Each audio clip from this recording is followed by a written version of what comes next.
Silvia, você me ouve? Ação, gente, para a Silvia, a gente está um pouco perdido aqui. A gente já vai começar. Vamos ver se ela tá conversando aqui com a gente. Obrigada pela presença de todos.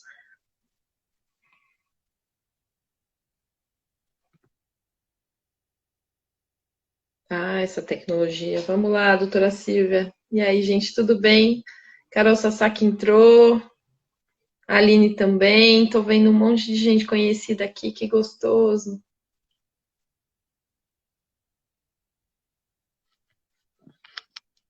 E o que será que aconteceu com a doutora Silvia? Vamos lá.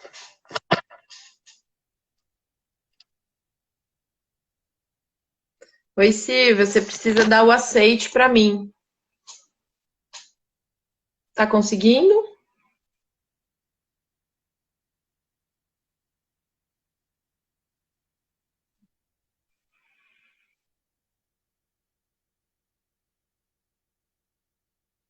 Opa, o que será que aconteceu? Vamos lá.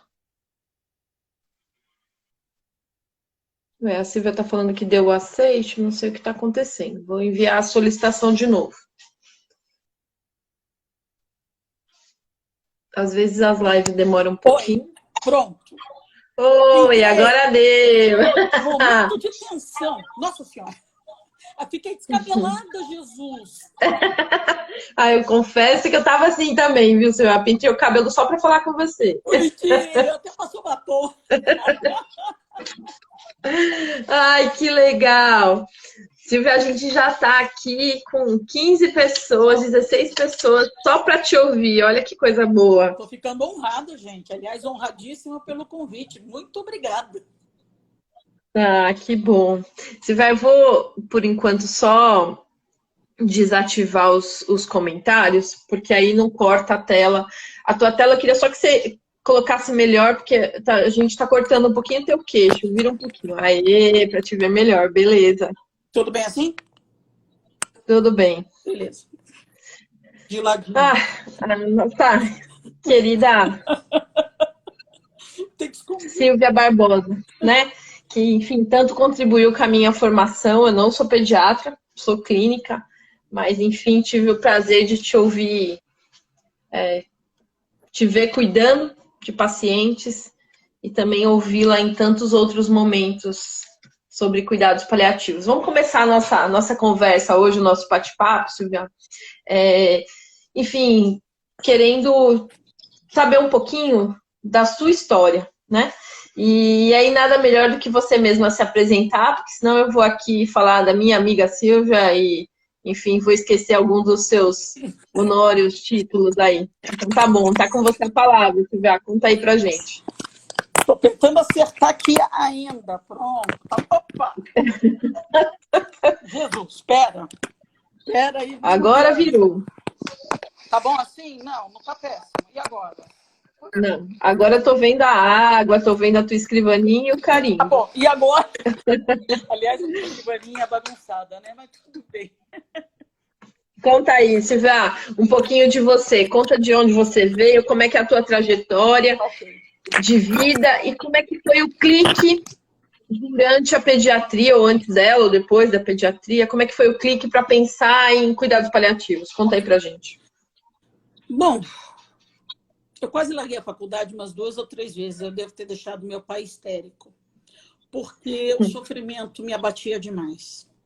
E eu não sabia o que fazer, e eu fiz um trato com meu pai, que eu acabaria a faculdade de medicina e depois eu faria o que eu quisesse. Só que meu pai morre. E aí acabei mesmo e continuei. Era uma promessa, eu não podia, meu pai tinha morrido, né? Aí, dentro da pediatria, sempre tinha que ser pediatra. O meu shape é de pediatra, gente. Eu não consigo ser outra coisa. Eu não consigo me ver tratando adultos. Eu sofro demais com os velhinhos. E eu tenho uma alegria, vamos chamar assim, que não cabe com a clínica, não cabe com a geriatria, cabe com a pediatria. E desde a residência, sempre que havia um sofrimento, eu ficava muito mal. Eu não conseguia dormir direito. Eu sofria com o sofrimento do outro. Mas a carreira dentro do hospital, né? Então, eu fiz faculdade na USP, medicina USP, fiz residência no Instituto da Criança. Eu ia fazer reumato, acabei sendo preceptora do pronto-socorro, acabei numa carreira no pronto-socorro. E começou a me chamar a atenção que a dor era uma enfermaria do PS, que nem nós temos no HC. A dor dessas crianças não era bem-vinda, a dor não era bem vista, a dor ficava num segundo, terceiro espaço. E iam pacientes muito graves, principalmente os oncológicos, que não eram de lá, com grande sofrimento. E havia naquela época alguns pacientes que a gente passava e já não tinha mais o que fazer. Era uma passagem na visita muito rápida. E um dia estava fechado, com papel cor-de-rosa. E eu abro aquela porta, vi um menino, uma leucemia, que havia sangrado para o sistema nervoso. Ele estava ainda não em morte cerebral, mas próximo a isso. E eu olhei a cadeira onde a mãe estava sentada, dormindo há 10 dias. Era aquelas cadeiras de marfinite, onde ninguém poderia, em hipótese nenhuma, dormir. Aquilo me pegou de tal forma que eu saio do plantão, acaba o plantão, né? Lógico, no dia seguinte, logo cedo vou para o supermercado comprar uma cadeira de praia, onde ao menos ela poderia esticar a coluna. Mas aquele menino, naquele mesmo dia, sobe e ele falece 12 horas depois. Pelo menos onde ela foi, tinha uma poltrona mais confortável. Outra criança veio de Rondônia. Tinha 8 irmãos, a mãe ficou e veio com o pai. E era uma criança oncológica, fazendo muitas neutropenias febris. Entrava, saía, entrava, saía. E um dia eu chego no plantão, e quem que eu soube que sangrou para o sistema nervoso? A pequena. Nossa, aquela pequena faleceu no meu plantão. E a minha preocupação era o que fazer com aquele pai, que estava sozinho, sem amigos, sem ninguém, para ajudá-lo. Nossa, aquilo... Aí veio gente da casa de apoio, aí eu respirei feliz. Bom, ele está cuidado. Outro caso de uma menina com derrame pleural que precisava drenar. E ela falava, tia, eu não aguento mais. E a gente vai somando, o sofrimento do outro sempre me pegou. Então, o que eu começo a fazer? Eu tinha que fazer alguma coisa. Então, eu fui fazer uma pós-graduação em dor com os anestesistas. A primeira coisa que eu fiz... Isso já você como assistente do pronto-socorro lá no Instituto da Criança. Exatamente. Assistente do PS, 96, 97, por aí. Eu vou fazer o curso de... Era o primeiro curso de dor, de especialização de dor do HC. Eu faço esse curso, os anestesistas tinham que ir para centro cirúrgico. A minha tarefa, não vou para centro cirúrgico. Era montar um grupo de dor no Instituto. Em 1999, eu apresento essa solicitação para a diretoria. E a diretoria era uma gestão coparticipativa. Os funcionários votaram, sim, queremos, bárbaro. 2 meses depois, veja, nós queremos, mas eu continuava no pronto-socorro, eu trabalhava de graça. Paciência. 2 meses depois, os funcionários... Tinha salas das especialidades, eu ganhei antes de muita gente a sala, porque eu estava lá participando. Ah, gente, esqueça de mim. Bom, então, em setembro de 99, oficialmente a gente começa o grupo de dor. Em 2000, eu faço o concurso e passo para assistente da unidade de dor. E quem faz dor, faz paliativo. Ficou uma coisa óbvia, unidade de dor e cuidados paliativos. Em 2003, 2002, a gente abre o ambulatório e começa o atendimento. Muito tranquilo no começo, era uma coisa muito leve. As pessoas não entendiam, não queriam entender, achavam que o tratamento de dor era secundário. O tratamento de dor, imagina, precisamos curar. Falava, e o olhar para quem não está? Como fica? Silvia, o teu ambulatório começa focado só na presença do médico ou você já conseguiu começar mais multi? Como Já é que foi? comecei com a Rita, enfermeira. Ela começa com a gente desde o começo. E logo Eu não sei mais te dizer, porque para mim o multi é tão fundamental que eu não sei dizer quando o pessoal foi se incorporando. Para mim parece que foi sempre, porque eu não consigo imaginar viver sem isso. E foi sempre mesmo. Nem eu. Bom, sei, para mim estava sempre. Tinha assistente social, tinha nutricionista. A fono agregou mais tarde, que o hospital ainda não tinha, depois quando entrou. Depois a físio, a psicóloga sai. Bom, a gente, de uma maneira geral, sempre trabalhando multi, mas não adianta você me perguntar o quê. Mas eu lembro que quando a gente trouxe o Palium para o Brasil, foi em 2006, 2007? 2006. 2006. Fiz parte da turma. Exato, eu também. Embora a gente já fizesse, né, o paliativo, a gente já estudasse, a gente fez o curso. E naquela época já tinha a equipe multi junto, porque as pessoas participaram do curso, eu tenho certeza disso. Uhum. Aí, vendo essa necessidade, até trazer o curso Palium para o Brasil. Foi uma iniciativa do Instituto da Criança, junto com a Verusca Menegatti. E isso foi muito legal, porque muita gente que hoje transita nos cuidados paliativos fez o curso naquela época. É verdade que o Silvia, deixa eu Palium... só fazer um apêndice aí, né? O Palium, acho que várias pessoas que estão ouvindo a gente conhecem, mas enfim, né? O Palium é uma iniciativa da Oxford de formação mesmo, de educação em cuidados paliativos. E alguns centros no mundo são habilitados. Um deles é o Centro Argentino, né? Através do Gustavo De Simone, que é um médico que, enfim, coordena isso junto com uma equipe. E junto com a doutora Silvia, né, a Rita Tiziane, nossa enfermeira, e a Verusca médica, né, a Verusca Menegatti, eles trazem a primeira edição do Palio no Brasil. Então, um A grupo primeira da edição em Argentina São vem. Paulo, Mi. Em Porque São em Paulo, São Paulo, desculpa. porque Isso, conta primeiro aí pra gente. teve em Curitiba e em Londrina. Isso. Aí nós somos a primeira edição de São Paulo, mas tivemos um alcance muito maior, por volta de 180 alunos. No Era básico, cheio, né? era cheio, depois uns 90 alunos no avançado. E o que foi o diferencial? Que a Ruth Kiman vem por conta dos pediatras. Porque até então não havia o foco na pediatria. E o Palium, a partir dali, vem e foca no pediatra, porque havia muito pediatra naquele curso por motivos óbvios. Isso aconteceu. E aí a gente se sentindo um pouco mais formado, né? Um pouco mais... com um pouco mais de conhecimento, com um pouco mais... podendo se aventurar mais. Paralelamente Uma a isso... pós-graduação reconhecida internacionalmente, né, Sim, Silvia? sim. Enfim, né, que a gente sabe que, enfim, com um grau de complexidade, apesar de ser uma pós, né, que não se faz de toda a parte presencial, tendo a parte presencial e a parte remota, né, é uma instituição bastante reconhecida e com muito valor, né? Formou Nossa, muita gente, inclusive a mim. sim, nos formou. E eu sou muito grato, porque a gente aprende. É sempre bom aprender. Paralelamente a isso, algumas coisas políticas aconteciam. Eu já era meio bobinha, né?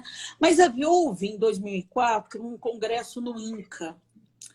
E neste pré-congresso começa uma conversa sobre a formação de uma associação de cuidados paliativos, que foi o preâmbulo da fundação, em 2005, em fevereiro, da Academia Nacional de Cuidados Paliativos.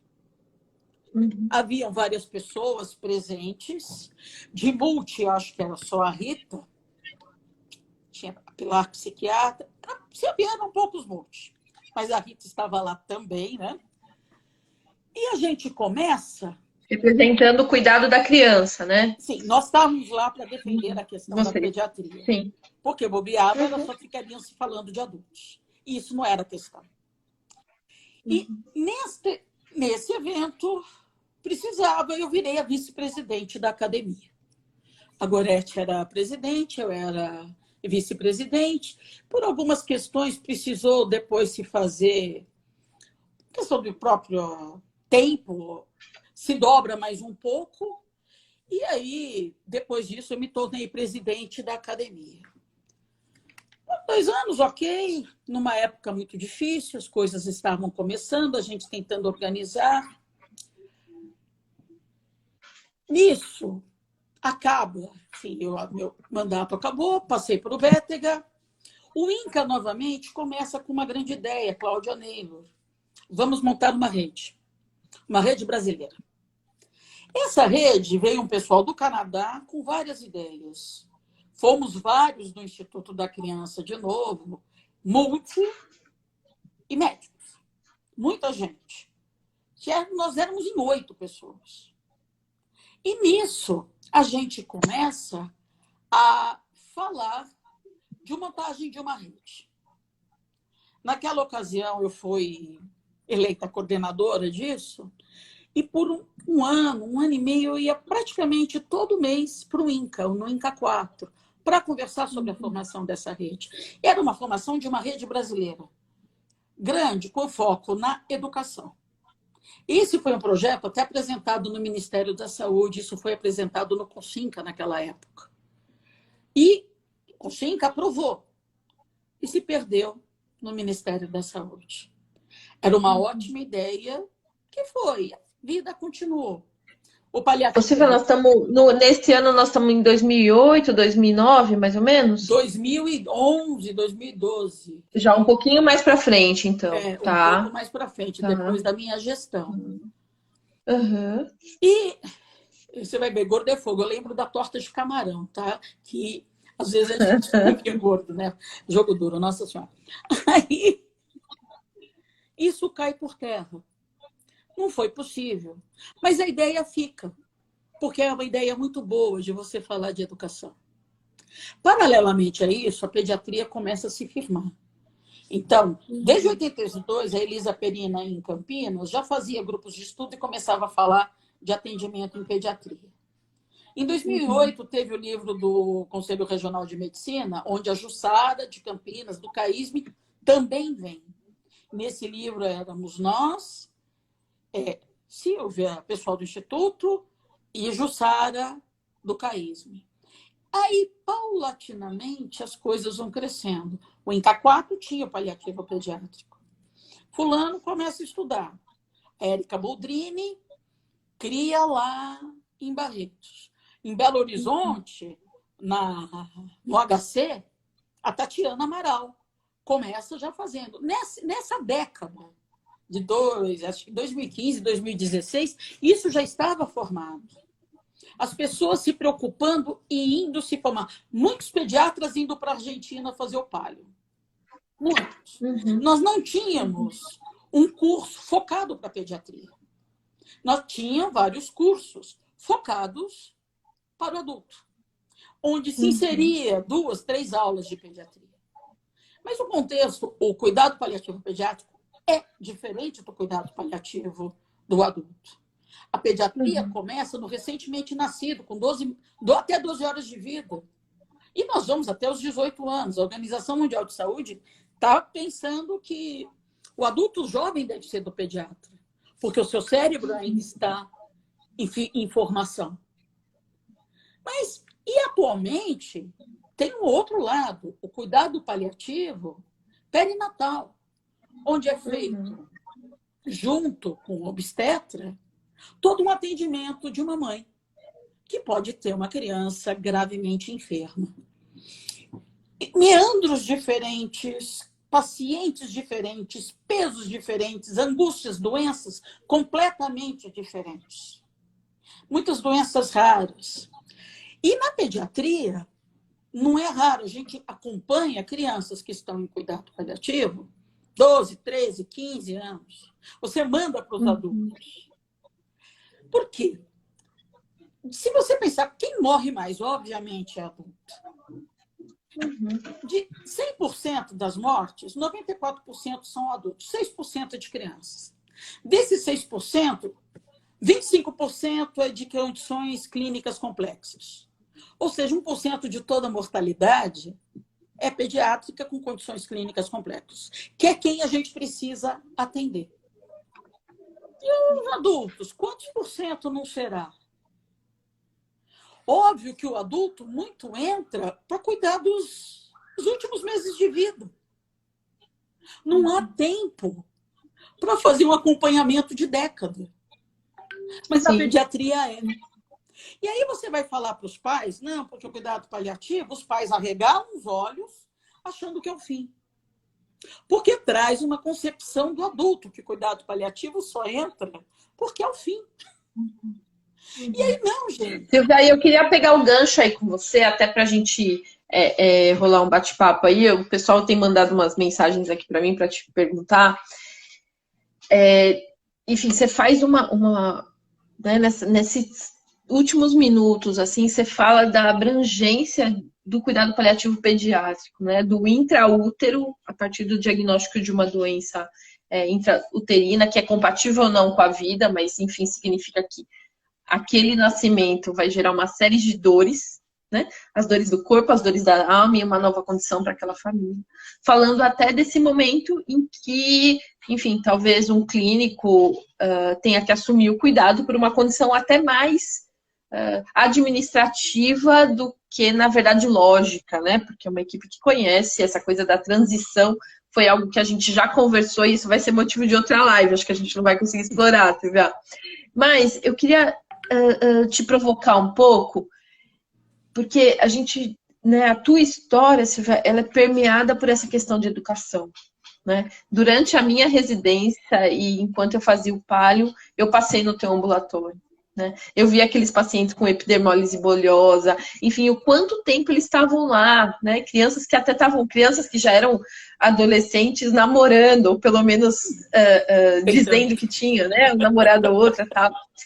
E aí eu queria, assim, que eu vou te provocar com duas coisas, Silvia. Hoje, o que a doutora Silvia, a professora Silvia, né, a Silvia cidadã, falaria para aqueles profissionais que cuidam de criança?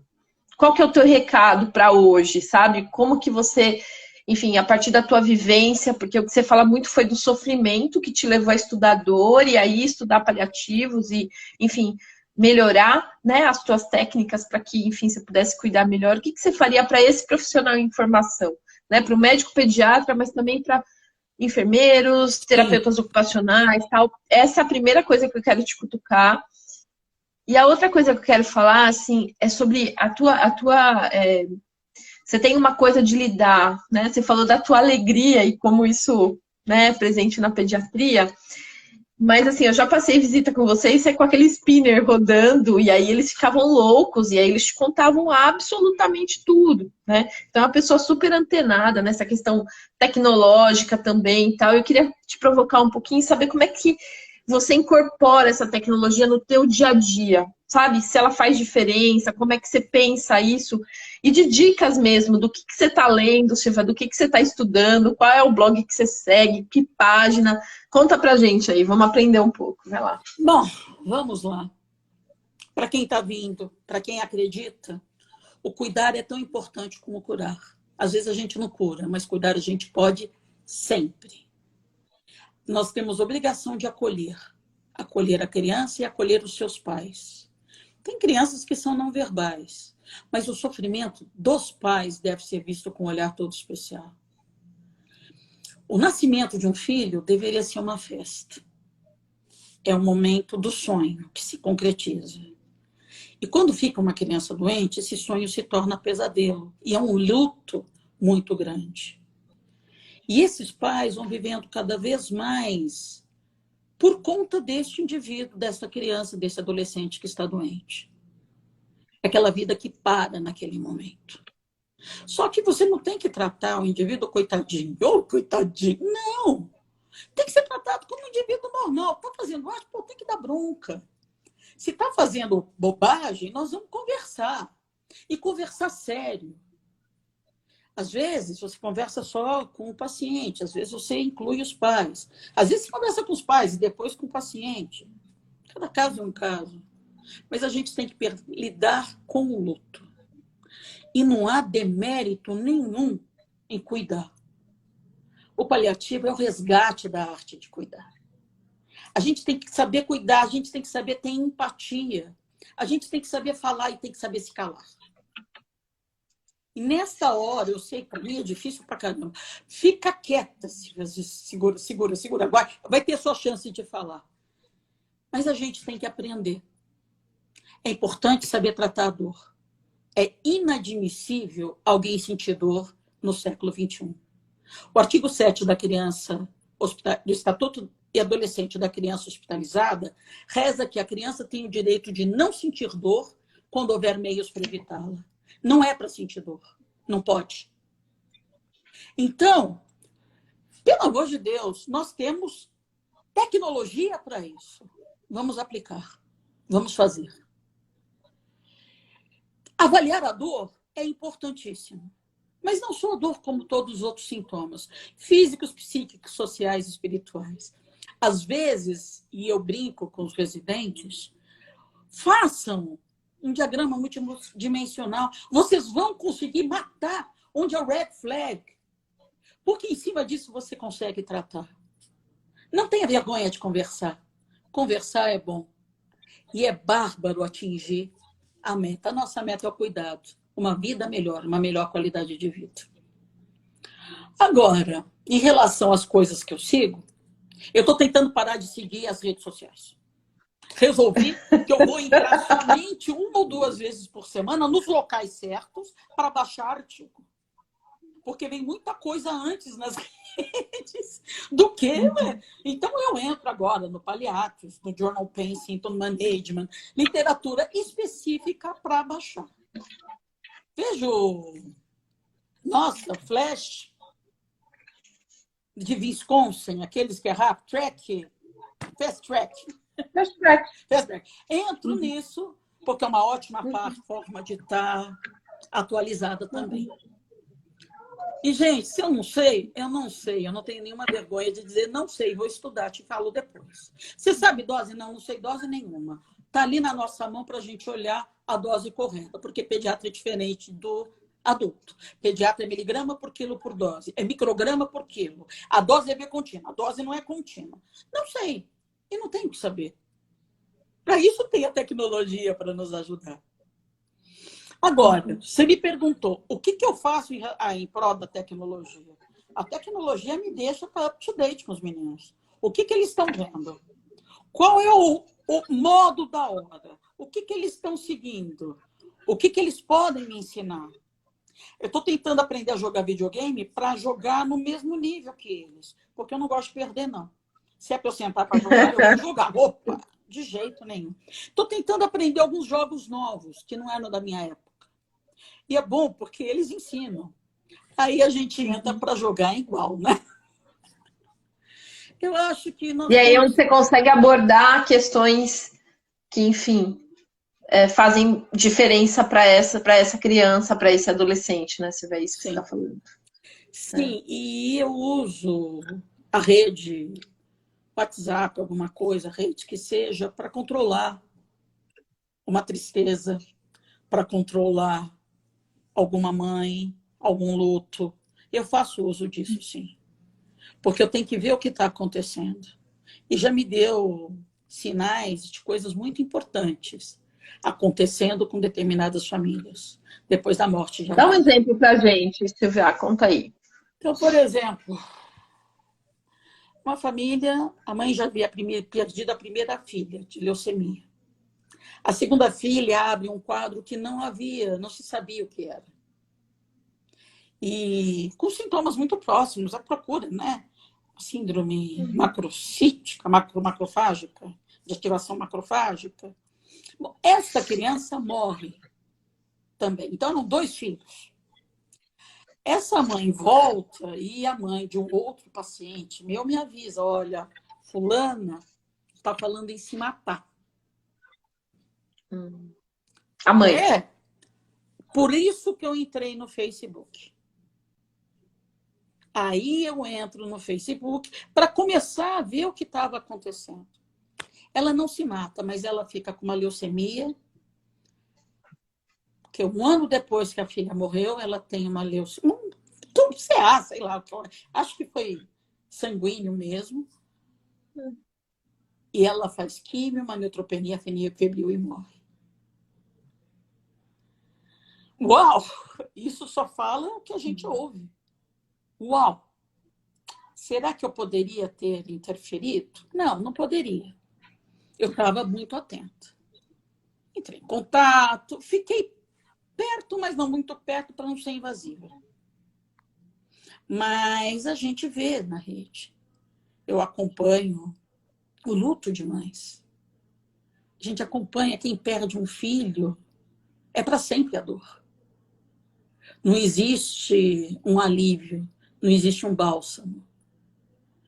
E às vezes a tristeza é senhora, como diz a música, e toma conta. E aí você pode interferir para tentar dar um alento, para tentar dar um cuidado, porque a gente sabe que essas mães precisam. Silvia, você diria hoje que, por exemplo, isso né, lidar com... A gente tem que usar a tecnologia a nosso favor, né? Durante alguns anos, ainda mais com essa coisa né, do advento do Facebook e aqui no Brasil a gente usando mais o WhatsApp, enfim, muitos colegas falaram assim, olha, isso é invasivo, eu não aceito nas minhas redes sociais pacientes ou parentes, eu realmente não compartilho isso e tal. Mas você está falando uma visão um pouco diferente, né? De que você, olha, acompanha até para cuidar, né?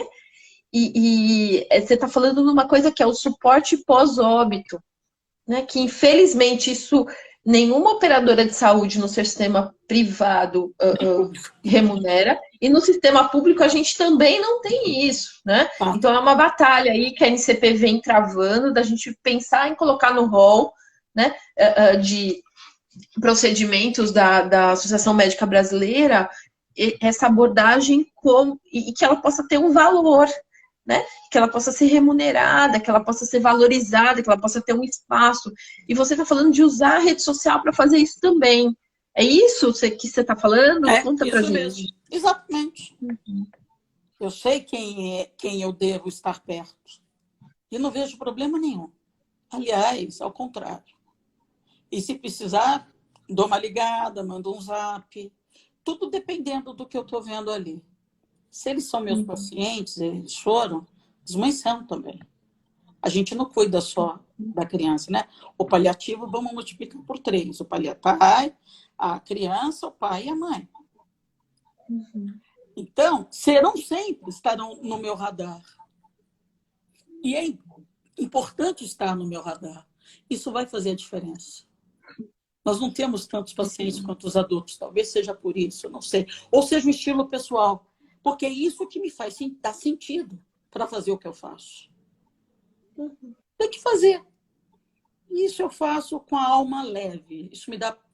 Sabe? E aí isso faz valer fazer. Se meu pai ficou tenso há tantos anos atrás que eu queria largar a medicina, quando eu encontro a dor e o paliativo, faz sentido em ser médica. Eu encontro na dor, no tratamento da dor e no cuidado paliativo, todo sentido em ser médico. Era o sentido que eu procurava e não achava. Então, eu sou feliz. É feliz? Ai, como é que você aguenta tratar? Gente, eu não posso ver velhinho sofrendo. Cada um na sua. Ai, é difícil. É difícil para todo mundo. Tem hora que eu choro. Mas tem hora que eu dou risada. Aliás, o nosso grupo no Instituto da Criança dá muita risada. Porque a gente tem que sobreviver de alguma forma. Tem muita risada e muita comida. Sim. Que é ótimo. Muita comida mesmo. Sempre. É difícil manter o modelito. Para quem está de dieta é péssimo. Você falou uma coisa, né, na nossa conversa aqui, que tem que saber se calar. Né? E, enfim, né, a minha prática é toda de cuidados paliativos em indivíduos adultos, né, e idosos. E muitas vezes a gente faz reuniões familiares em que a gente fala que é uma conferência, porque vem, enfim, famílias que tem muitas pessoas que, enfim, gostam, né, querem estar nesse momento de falar com a equipe, ainda mais quando a gente vai tomar uma decisão em relação à fase final de vida e essa comunicação e tal. E vez por outra, nessas reuniões, a gente recebe crianças, né? Agora com a pandemia, não, mas antes da pandemia, essa questão de vir até o hospital, crianças de colo, mas também enfim, 12, 13, 14 anos que tiveram, né, adolescentes que tiveram muito contato com seus avós ou com seus pais e que estavam lá e que precisavam receber essa informação, né? Então, essa é a minha prática, assim. É lógico que a gente vai testando e tem adolescentes que participando e crianças que participam do sofrimento dos seus pais ou dos seus avós e se tornam até muito mais resilientes e têm uma visão disso, né? Tô fazendo esse preâmbulo para te perguntar duas coisas em relação às reuniões familiares na pediatria, se os irmãos são incluídos, como é que você e a equipe toda lida com isso? Acho que essa questão de incluir irmãos mais velhos e mais novos nesse processo, né? E de ter o olhar também, né? Um pouco mais, né? Não só o trinômio aí, né? Pai, mãe e criança. E como é que você lida também, porque assim, com as desigualdades sociais, né, que a gente vive, muitas vezes quem fica lá, né, com a criança não é o principal vínculo, porque o principal vínculo está trabalhando, né? Então, como é que são essas decisões? Ou o principal vínculo não tem, porque morreu, ou porque não pode estar lá de alguma forma. Conta pra gente da experiência de vocês um pouquinho. A gente faz muita reunião familiar, mas normalmente se faz pai e mãe, por questões de decisões. Nós sempre abrimos, se vocês quiserem, que você trazer os irmãos, nós estamos aqui para conversar. Vocês querem que a gente converse, vocês querem que a gente explique, e às vezes isso acontece, vem e a gente vai. Ou já aconteceu o caso da criança, veio ver o irmão morreu naquele momento, você vai e acolhe. Você vai cuidar daquela coisa que é tão assustadora para aquela criança. A gente sempre tem que falar para os pais que os irmãos devem ser vistos, devem ser ouvidos e devem ser cuidados. Não é só aquele que está doente. Obviamente que o que está doente vai ter uma certa prioridade, mas não se esqueçam dos outros filhos. E não, irmão, vamos tentar trazer, vamos facilitar a entrada. Se nós não estamos presentes, a equipe é muito bem preparada para acolher. E isso deve ser feito. Às vezes, a psicóloga vai estar presente. Alguém da equipe vai estar presente para fazer esse acolhimento. Não é fácil você lidar dependendo da faixa etária. É muito triste você perder quem a gente ama. E às vezes, o primeiro contato com a morte, esses indivíduos vão ter. E a gente tem que cuidar direito, porque essas mortes marcam a nossa vida. Todo mundo lembra da primeira morte da sua família. Todo mundo lembra, tenho certeza, né? Estou falando, mas todo mundo daquela tristeza ou da tristeza da sua mãe que chorava porque o pai dela morreu. Mas quando é irmão, difícil, né? Quando é filho, a vida perde o sentido. E como é que você ajuda a tentar dar um sentido para aqueles que perderam? É complexo. Isso dava para falar horas. Horas mesmo. Tem uma coisa, você vê que a gente fala até nessa parte da terapia da dignidade, que não é só restrito ao psicólogo, né, mas engloba todos os profissionais. E lidando, enfim, com adultos e idosos, a gente fala muito sobre a questão do legado, né? O que aquele idoso deixou, o que ele ensinou. E aí, enfim, isso de alguma forma, em algum momento, faz sentido e consola. Mas Né? a gente então, assim, tenta fazer isso na pediatria, desde o recém-nascido. Conta pra gente como é que é Por isso, exemplo, conta aí. desde o recém-nascido. É um caso muito triste, obviamente, porque a criança morreu. Criança linda. Era uma doença mitocondrial. Ela, infelizmente, em 40 dias, faleceu. E essas memórias, esse legado, precisava ser feito. Porque ela tinha uma irmã em casa de 3 anos esperando o bebê. Vamos fazer. A gente começou a acompanhar um pouco mais tarde. Veja, este seu bebê é real. Traga a roupinha, fotografa. Corta um pedacinho do cabelo. Olha, mandou o pezinho para a irmãzinha. A irmãzinha mandou um desenho. E você consegue construir uma caixa de lembranças. Porque não foi da cabeça, não foi um pesadelo. Houve uma criança real. Isso é importante, foi real. E você precisa, você vai provavelmente depois, puxa vida, esse meu filho foi real. Para aquela criança, puxa, você teve, eu tive um irmão que não está mais aqui, mas você viu o que ele passou, as fotos estão aí, etc, etc. É importante em qualquer faixa etária. Em qualquer faixa etária, a gente deixa alguma coisa para alguém. Teve um adolescente que deixou vídeos. E ele era, no meduloblastoma, ele estava paraplégico. E ele pedia para os amigos coçar o dedo do pé e falar: ai, tá doendo. Não estava sentindo nada. Ele estava sendo e sabendo. E ele deixa... Tirando um sarro. Hã? Ele queria, tirando um sarro. mais ou menos. E ele deixa como legado vídeos gravados no YouTube para cada um dos seus familiares. Tem gente que deixa canção, tem gente que deixa um diário, fotos. Mas esse legado é importante, porque foi real, existiu e existe para sempre no coração. Não se perde, né? No universo. Está aqui.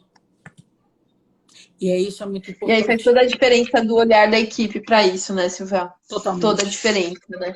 Totalmente. E aí me conta uma coisa, Silvia, assim, você já viveu vários momentos, né? Eu estava revendo hoje o mapa, o Atlas de cuidados paliativos, né, da NCP, que, enfim, serve de parâmetros que a gente tem, e constam 33 serviços que fazem cuidados paliativos pediátricos, né, no nosso país.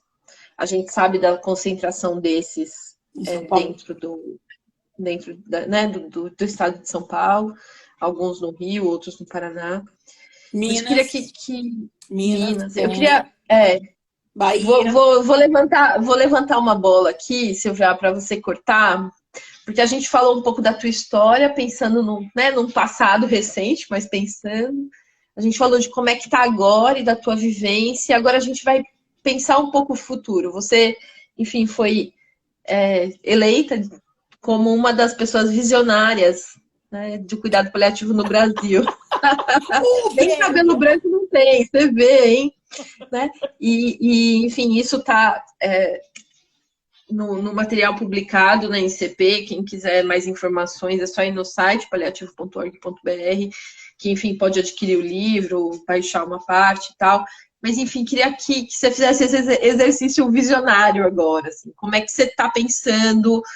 O que você vê de perspectiva do cuidado paliativo pediátrico? Mas, assim, com a tua experiência, eu sei que você consegue falar disso no nosso país como política pública que serve para, enfim, todas as faixas etárias. Bom, levantei a bola, vai lá. No passado, a ideia da rede seria sensacional, isso fica na minha cabeça.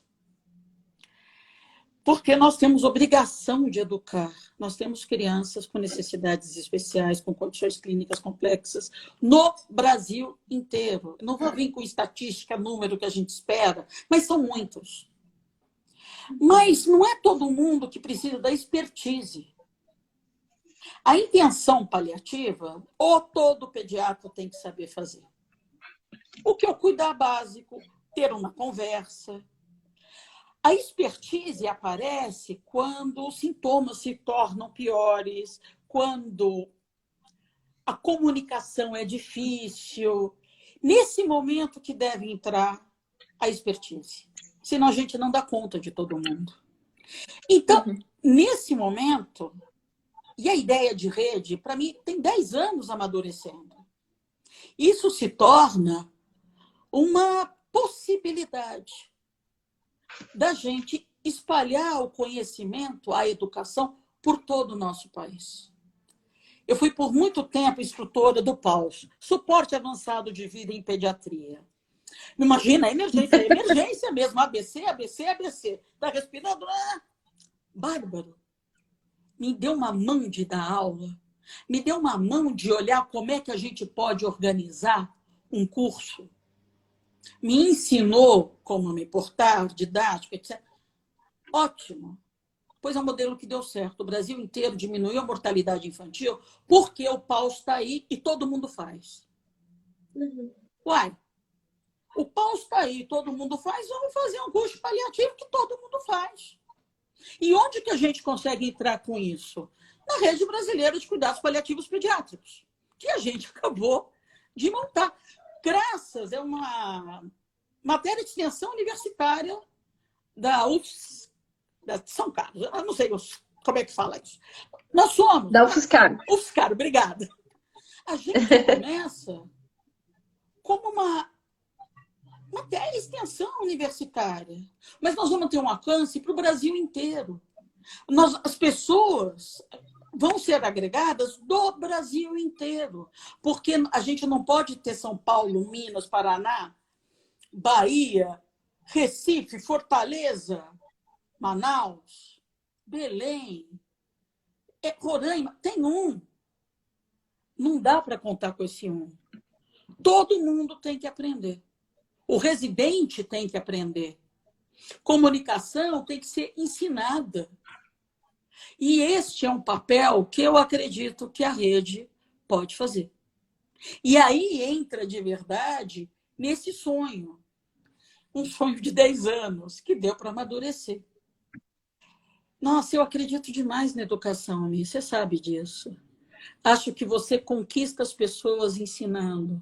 Se no passado, há 20 anos atrás, eu ficava à toa na sala, tinha um tempo para estudar enorme. Hoje, nós temos uma média de 18 pacientes internados. E muitos dos que chamam são os residentes. Nós estamos com solicitação de estágio de muitos residentes do Brasil. Porque querem conhecer paliativo. Fóruns da casa, que nos escolhem como matéria opcional. No passado, talvez não fizesse sentido, mas para hoje, para a medicina que nós temos, para os residentes, faz sentido. E nós temos... E o que vocês estão planejando para a rede? Assim, conta para a gente. Ela é multiprofissional? Como é que vocês estão vendo os próximos passos aí? Tem que ser totalmente multi. Paliativo é multi. Não há possibilidade de ser diferente. E existem protocolos pediátricos que devem ser criados. Existem peculiaridades da pediatria que devem ser vistas. Então, estudar o pediatra tem que saber o paliativo de adulto e o paliativo pediátrico. São 20 horas. Porque faz diferença. Então, o que nós temos que fazer? A nossa obrigação é divulgar o conhecimento. Dar meios para as pessoas conseguir fazer, chegar lá na ponta. E nós vamos desenvolver, como chama? Quando a gente vai... Você desenvolve metas para chegar nessa forma. Metas pedagógicas, metas tecnológicas, porque o meu objetivo é chegar na ponta. Mas falando dentro de uma realidade brasileira. Não vou falar dentro de uma realidade europeia ou americana, neozelandesa ou australiana. Eles são bárbaros.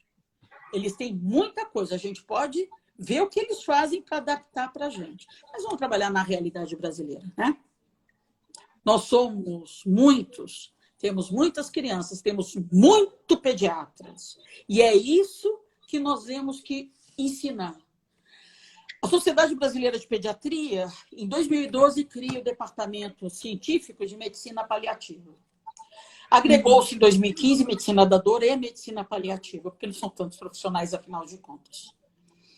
Veja, nós já temos o apoio, a Sociedade Brasileira tem o seu departamento científico, a Sociedade Paulista tem o seu departamento científico. E eu sei de várias sociedades estaduais desenvolvendo seus departamentos científicos relacionados ao paliativo pediátrico. Vamos trabalhar junto, porque a nossa função é essa. Nós temos que ensinar. E, às vezes, a gente pode dar um meio para que isso aconteça. Nós estamos muito no início, mas vão aparecer várias surpresas, eu não tenho dúvida disso. Agora, nós estamos fazendo um levantamento dos serviços. Quantos serviços, de fato, atendem crianças? Não que seja pediátrico específico. Quantos que são pediátricos específicos e quantos que atendem criança? Porque a gente sequer tem isso. Existe a informação da NCP, mas a gente acredita que é muito mais. Que bom. Eu acho que uma coisa que é legal, que já existem 2 cursos, em São Paulo ao menos, que focam o cuidado paliativo pediátrico. Tem um curso no Instituto da Criança e um curso no CIR. E isso já existe. Acredito que daqui a pouco vão ter em outros estados também.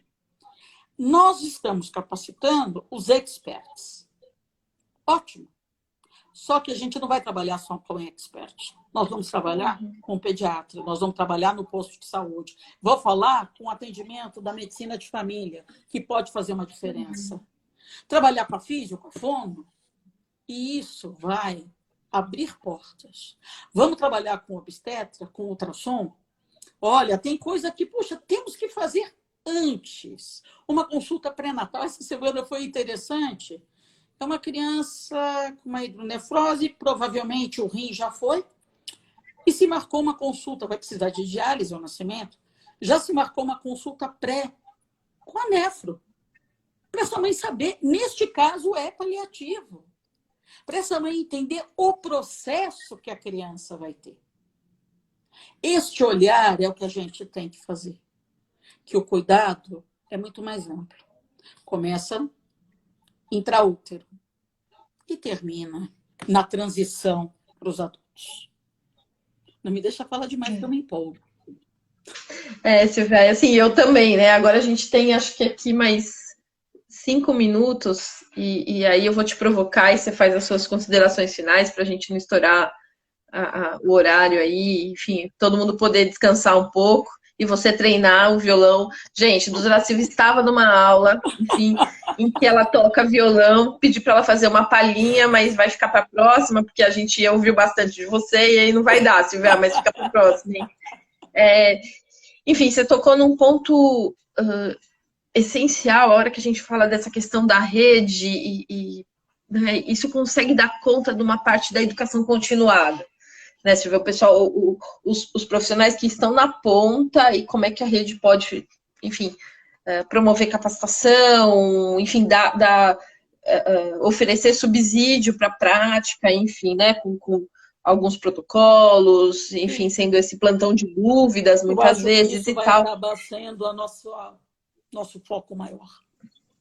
Tá. Conta pra gente, Silvia, um pouco dessa questão dos currículos de graduação, né? Porque, assim, para mudar um currículo de graduação, pelo menos na medicina, é 2 horas no currículo, é uma briga de gente, né, dos leões. E isso não é diferente para os currículos de enfermagem, para os currículos de fisioterapia, de todas as profissões, né? A gente sabe disso. E aí as ligas foram muito importantes nisso, porque é um currículo oculto. Sim. Então, quando você me fala da rede, eu penso que como as ligas acadêmicas influenciam as mudanças curriculares por uma demanda que vem dos alunos, que é legítimo, né? Os profissionais também podem fazer isso. Como é que você tem trabalhado, Silvia, currículo de graduação?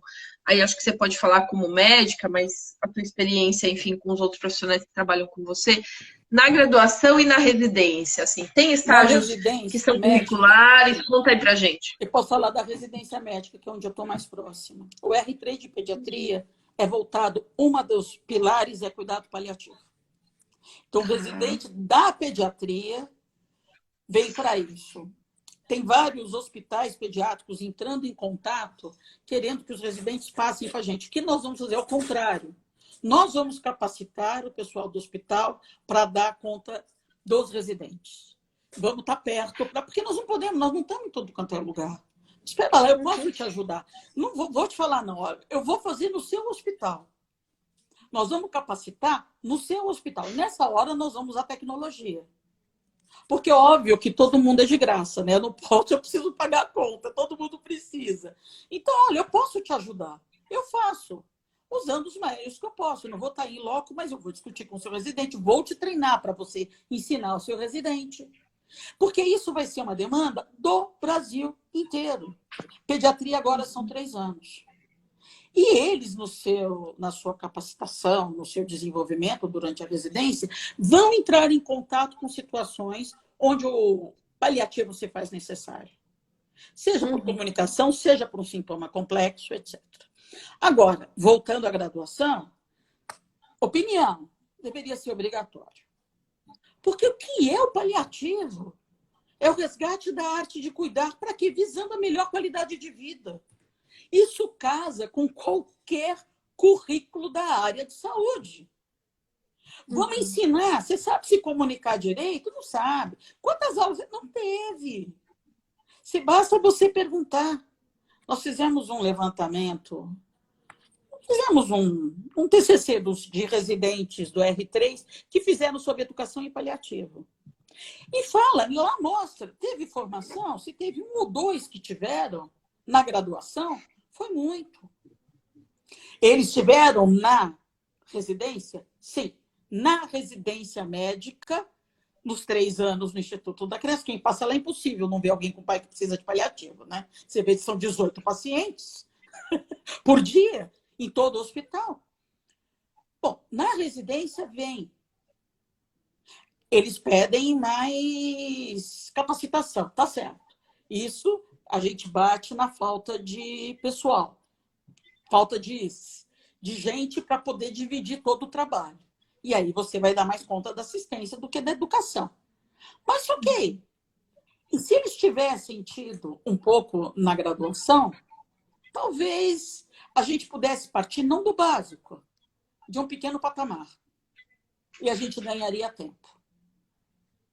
Mas, infelizmente, isso ainda não é. Mas eu acredito que está sendo feito reforma, né? Está sendo discutido o currículo médico, e isso deve entrar de uma forma obrigatória. Em que ano? 4º ano, para começar a falar. E no 6º ano, como estágio obrigatório. Minha opinião. O cara precisa ter maturidade clínica para entender o que é o paliativo. Você tem que ter um pouco de maturidade pessoal. Então, não adianta falar de paliativo para o 1º ano da faculdade. O paliativo implica numa maturidade mesmo. E acho que 4º ano você já está mais maduro e no 6º ano você já viu coisas. E aí cabe procuração, cuidado paliativo. Não sei se isso é correto ou não, mas... Enfim, que legal saber disso, Silvia, que enfim, está dentro do escopo dos 3 anos de pediatria, né, na residência. Enfim, essa é uma briga de cada universidade, de cada faculdade, né? Como é que pode ter uma questão de cuidados paliativos com uma disciplina ou não, né? Ou como inserido em outras, mas enfim. Eu vi aqui um comentário da Bia Camargo falando, olha, a nutrição não tem nem 10 minutos, né, de fala sobre cuidados paliativos, né? É uma luta mesmo, né, Bia, de como é que a gente pode, enfim, inserir sobre isso. E é mais do que o cuidado paliativo em si, mas é a boa prática, é a boa comunicação, é conseguir entender, né, a abordagem. Muitas vezes, né, se a gente fala dieta de conforto, isso passa a ser uma... Mas o que é a dieta de conforto? Bom, é aquilo que o paciente quer e aquilo que ele consegue e como eu posso adaptar isso no dia a dia, seja ele um idoso que, enfim, engasga ou uma criança que quer um McDonald's, né? Enfim, e a gente sabe que de vez em quando a Ou gente tem que sanduíche fazer de essa mortadela com presunto. Você só trouxe a mortadela, está faltando presunto. Desculpa, na minha opinião, é um ou outro, tá? A gente providencia o preço. Né? Mas assim, os comentários, Silvia, são todos te parabenizando, enfim, né? Enfim, querem, né? Alguns sempre te conhecem e tal, mas enfim, pessoas falando sobre isso, falando também do melhor cuidado que pode ser oferecido para todos aqueles que sofrem, tal, muito, muito legal, assim, esse feedback, assim, para você e para a gente, né, parabenizando até essa iniciativa de fazer assim, esse bate-papo, assim. Foi bárbaro. E aí, enfim, eu vou deixar você finalizar, se vai fazer as suas considerações finais e se despedir, mas as minhas considerações nessa pandemia toda eu não te vi pessoalmente, né?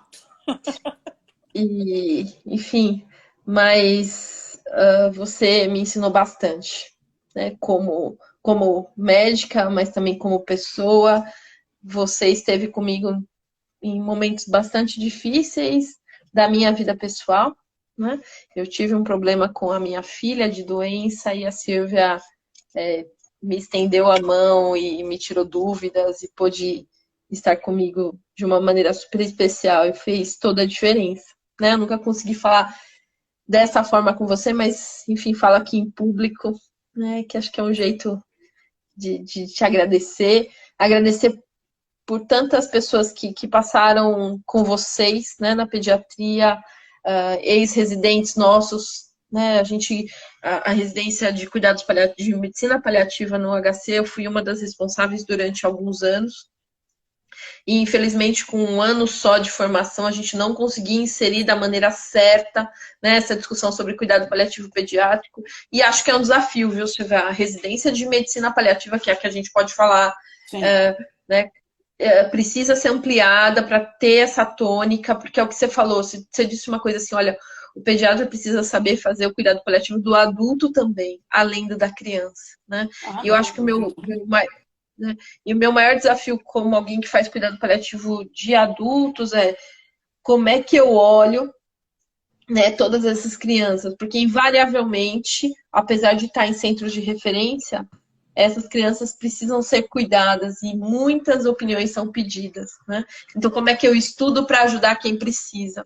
Então, vejo essa troca como super importante e, né, eu quis estar aqui com você hoje, dentro da nossa estadual, enfim, eu falei, não, eu vou lá com a Silvia para a gente bater um papo.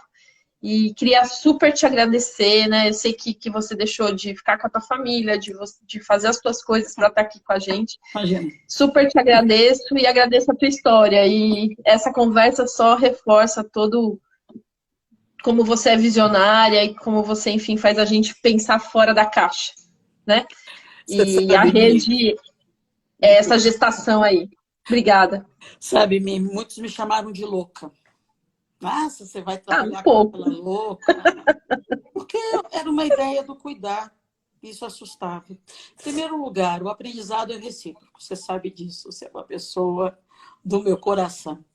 De verdade. Obrigada pelas suas palavras. Fizeram bem à minha alma. Devagar, o nosso país estará bem servido. Pessoas capacitadas e competentes nós temos. Eu acho que é uma coisa tão natural você estender a mão para quem precisa. Vamos fazer isso.